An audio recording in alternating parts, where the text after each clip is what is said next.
Okay, we're going to keep it right up here, Pete Gross. I know you understand because the boats are now under the 1-minute gun. The 6 fastest in the field, the fastest hydroplanes in the world now take their slots. And as they come down to the start, here's Phil Cole. And watching that start, Jim Hendrick, we see that the Miss Budweiser and Dean Chenoweth is tacking along there wanting the pole. You keep us posted on second. Budweiser's wanting the pole with Dean Chenoweth, and Mickey Riemann is right outside of him. So he's going to let Dean Chenoweth have the inside. Is Mickey Riemann. He's going to take the number 2 lane. 15 seconds left. Coming up fast is Bill Muncie in Atlas Van Line. In the number 4 lane is Pizza Pete and Freddie Alter. And outside of him is the Greenfield Dollars and the Red Man. Here they come. 5 seconds to go, and it's Pan Pack and Budweiser side by side as they come down here for the start. And the gun sounds and Budweiser goes away in the first place. Listen to that roar. It's Budweiser and Pan Pack fighting side by side with Atlas Van Line third, Pizza Pete fourth, Red Man fifth, and Greenfield Gallery sixth. As they go into that lower turn for the first time. Watching those rooster tails, Pizza Pete quiets down. Budweiser's the first one in the turn. We can see that. Budweiser went in side by side with Pizza Pete. It's Budweiser, Pizza Pete, and Atlas Van Line. 1, 2, 3, with Budweiser having about a length and a half lead over Pizza Pete, and Atlas Van Line 2 lengths back. Coming out of the corner, Pizza Pete moves up, and now here comes the Pan Pack. Pan Pack moving around the outside and going into first place as Mickey Riemann goes into first place over Dean Chenoweth. Up the backstretch they come, Jim. Okay, it's side by side again. It's Miss Budweiser, lane number 1. On the hip of the Pride of Pan Pack, Mickey Riemann bouncing from spots to spots and walking on his 3 points. His rooster tail is really rising, and in that rooster tail, just about obscured, is the Budweiser, and he's going to challenge him as they go into that number 3 corner, and moving up is Bill Muncie. Muncie moving into corner number 3. We're going to have 3 boats in that turn at the same time. In lane number 1, it's Miss Budweiser. Dean Chenoweth from Xenia, Ohio, 2-time national champ, 2-time Gold Cup winner. He hugs it, boy, and he's going to have to squeeze out. He goes to the rooster tail of the Pride of Pan Pack, who cut that corner close. They're coming down to lap number 1. Here they come. It'll be the Pride of Pan Pack. Listen to the sounds of these engines.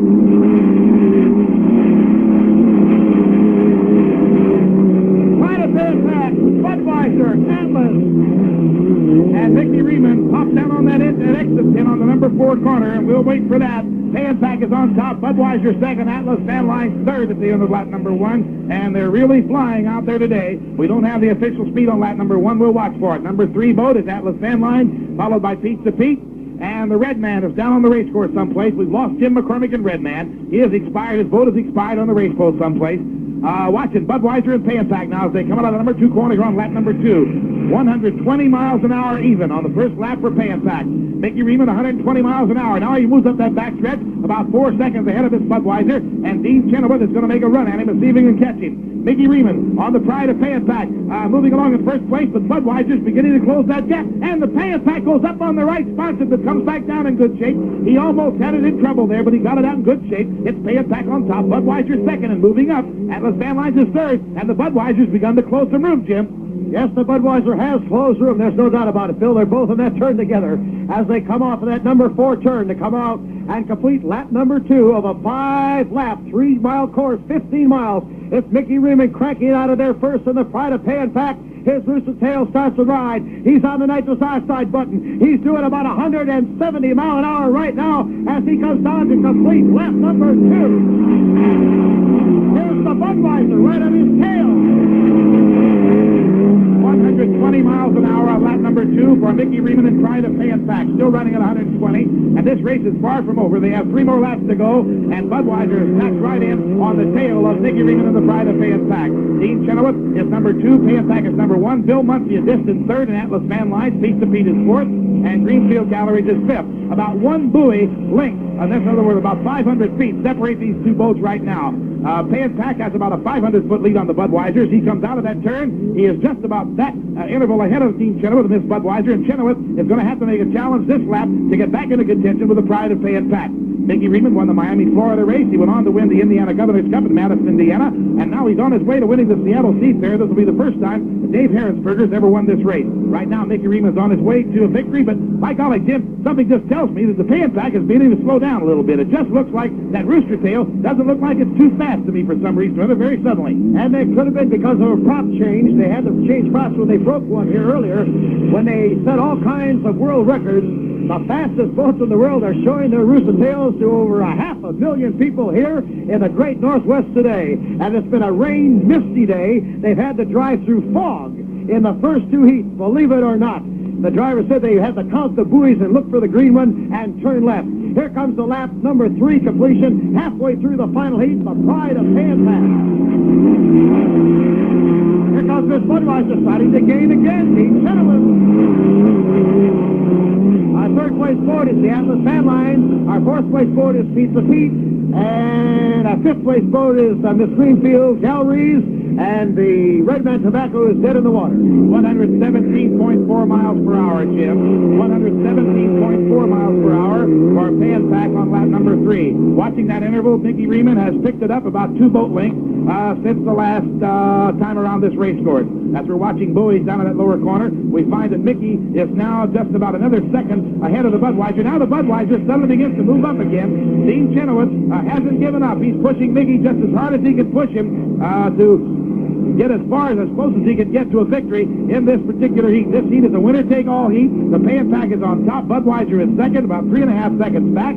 One bobble by Mickey Riemann, and Dean Chenoweth is going to gobble him alive. These are the best drivers we have, ladies and gentlemen. The greatest boat drivers in the world. And as we say that, the Budweiser again comes up on the Pan-Pac, Jim. Here he comes. The Budweiser's coming right up on him. He's going to move on the inside and make a real challenge. In fact, he's starting to get some of that spray on his engine from the rooster tail of the Pride of Pan-Pac.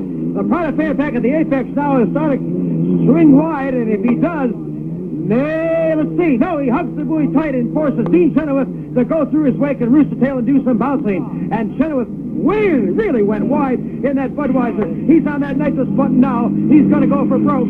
Here they come, the green flag. One more lap to go for the Pride of Pan-Pac and the Budweiser, who are only about 2.5 seconds apart.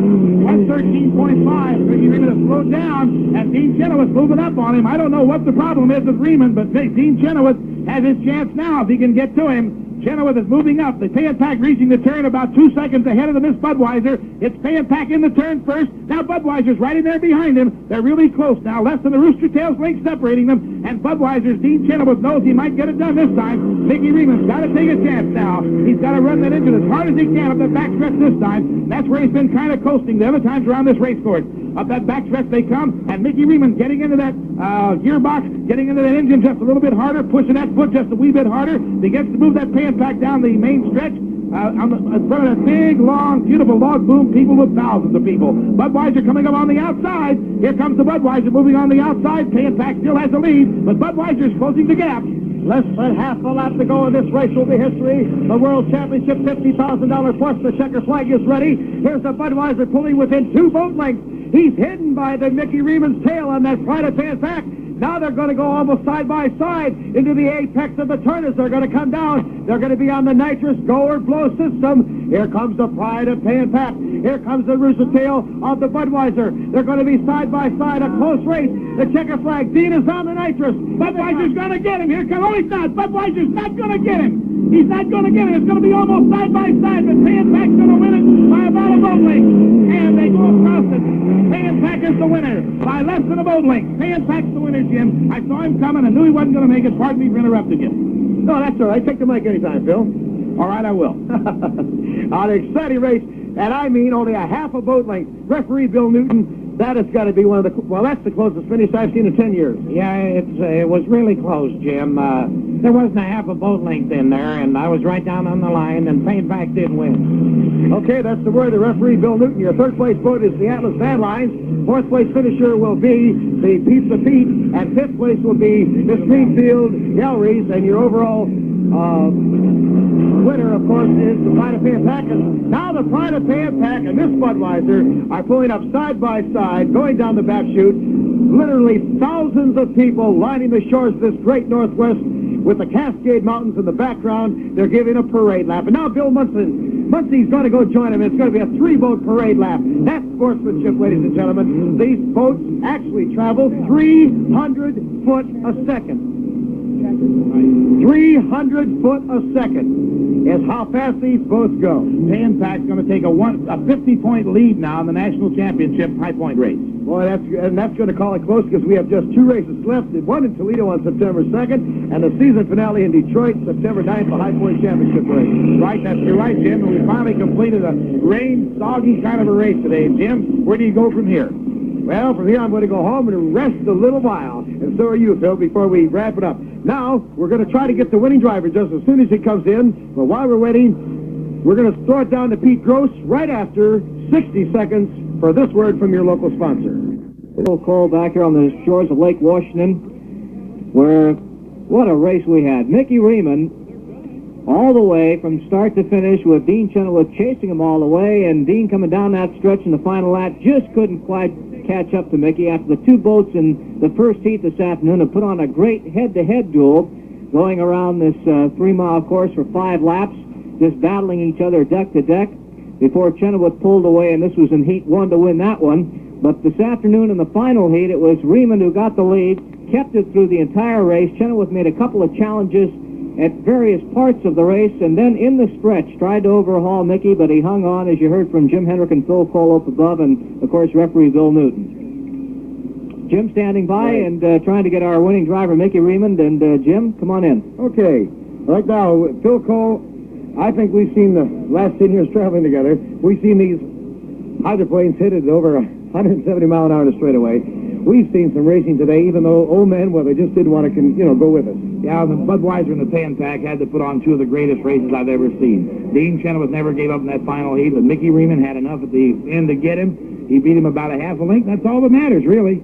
What's this I hear you going out back down to Spokane where we were just a couple weeks ago? Well, most people are going back to California from here that live there, but I'm going to take my boys and ride over through Mount Rainier and over that way, see a lot of scenery on the way back to California. I'm going to stop and visit with Harry Woods over in Spokane, because over in Pasco, Harry provided me with a Monte Carlo to drive, and I got to tell you, I've driven a Buick for the last 10 years. That's the most fantastic car I've ever seen. I'm going to stop Spokane and get me one if I can talk Harry into it. Where does it say that a powerboat announcer deals with assistant referee of Unlimited for new cars? Well, Harry happens to be a doggone good salesman, and he's also a good friend. And what better recommendation could you get, Jim, really? But I'll be over there tomorrow and then be back in California and see you in Toledo in 3 weeks. Yes, sir, and don't forget that when you get your new car, add a can of STP oil treatment. STP oil treatment, the next time you need oil, the first time you add oil, will make your car run cooler, smoother, quiet longer.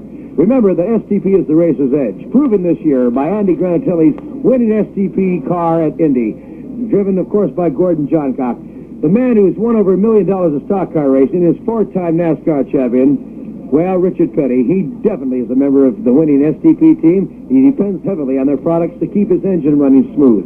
In fact, STP proves that their product can be tops, not only in water racing, car racing, air racing. Well, that's their test track. And all you have to do is drive over to your local service station, add a can of STP oil treatment, STP gas treatment, check in on Andy Granatelli's new double oil filter, and I'll tell you one thing, you're going to find out that STP in your car, old or new, puts your car in the winner's circle.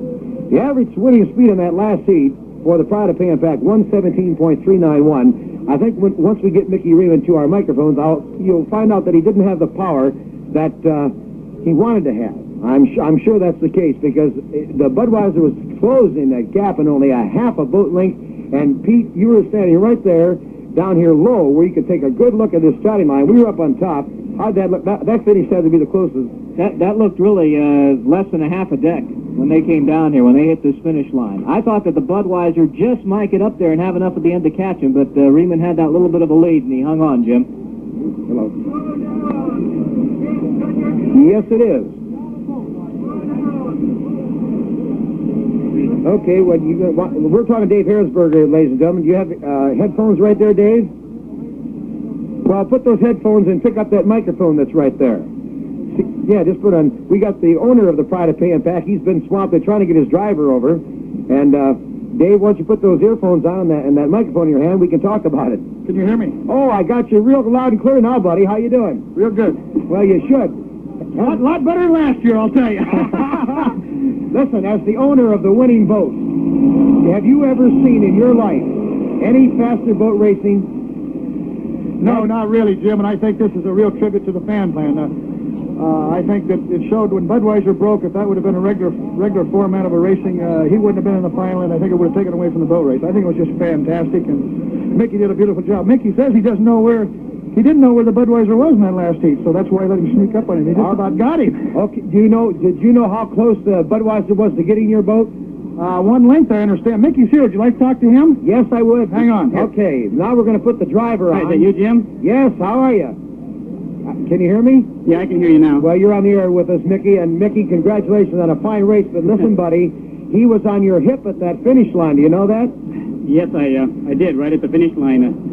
To look to the right is real hard to do, and I kept losing track of him, and I think I'd have enough on him, and our ride wasn't the greatest because we'd borrowed a propeller, which we were real happy to do from Jim Clamp after we lost our other one, so it was rather an unknown. I noticed that your rooster tail wasn't as high, because and Phil mentioned that on the broadcast, and I said, I think he's changed props. That's right, because we lost the one that we really wanted to race with, and we, like I mentioned, borrowed this one. And the back was down, and the front was up, and it was flying quite a bit, so I just ran it no harder than what I had to, but I didn't mean to cut it that close. August Bush taught me to Well, do I'll that. tell you this. Tell the guys in the background there to make it too much noise. I know they're celebrating, but I can hardly hear you. Okay, I'll step back about a foot. Okay, listen now, Mickey, I want to talk to you some more, but you know, it was so close that the STP sticker on your collie was covered by the nose of the Budweiser when they hit the finish line, I'll tell you that. That makes for good racing, doesn't it, Jim? Oh, listen, how does it feel to win the fastest boat race that has ever been recorded in unlimited history? Oh, I'm so happy I don't think it'll soak in till tomorrow. all those records that were set in that first confrontation between you and Budweiser. You ran the fastest lap of the day at almost 125 mile an hour, which means you're about flying about 350 foot a second. Yeah, I'd hate to fall out about then. No, I don't think you would either. I'll tell you, Mickey, can you stay with us for just a second longer? Sure can. Okay. While we're holding Mickey on our network line, let's let the stations around the country take time out 60 seconds for this local commercial.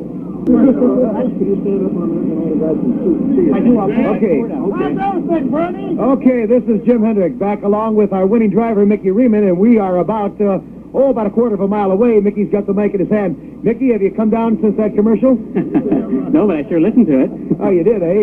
Your earphones. Yeah, I was afraid to take them off. I wouldn't know when you get back. You know, Mick, a lot of people have really asked me if STP really helps your boat, move faster and cut down on friction. Is it true? Well, whether it goes faster or cuts down on friction, I'm not sure, but I'll tell you, anytime we're in a little bit of trouble, we put some more in. A little more in that oil case, and I understand you may use that in your gearbox and lubricate it too. Oh, yes. Well, actually, the same oil runs through both. Okay. So STP has been a winner again today, and of course you have. You know, this puts you just 50 points, a half 100, ahead of the Budweiser in the race for the National Crown with only 2 more races. I'm not sure about that. I thought it was more than that, but I don't really know at this time. I haven't had a chance to talk to my people. Now that's unofficial. I got it from Phil, and if we make a computation, I think you were trailing by 100 going into this race, right? That's the part I'm not sure about. I could find out real quick. I'll tell you why, because you got 600 points for first in this race. It's 1.5 in the final in the World Championship. So it's if we're wrong, it's a half 100 to 100, but you lead now again. You got that lead back, and it's seesawing back and forth between Budweiser and Pay and Pack, and it just seems the way to go. Now, what about that horizontal stabilizer? Is that the trick coming off the corners? Oh, I don't really think so, not coming off the corners, Jim. The horizontal stabilizer is an aerodynamic shape, so the faster you go, the more it should really help. I feel that it's a help in the corner, but mainly to keep the boat smooth and stable down the straightaway. That's its original engineering. Mickey Raymond, we're going to let you go. Congratulations on winning the fastest powerboat race ever to be running under the sanction of the APPA or any other race for that matter. And we'll be looking forward to you joining us on the broadcast again from Toledo. Hey, one thing, Jim. Yes. I'd like to say hi and I love you to Renee. That Renee, she's listening probably on KPIG down in Los Angeles way. She sure is. Okay, thank you. Thank you, Jim. All right, Mickey.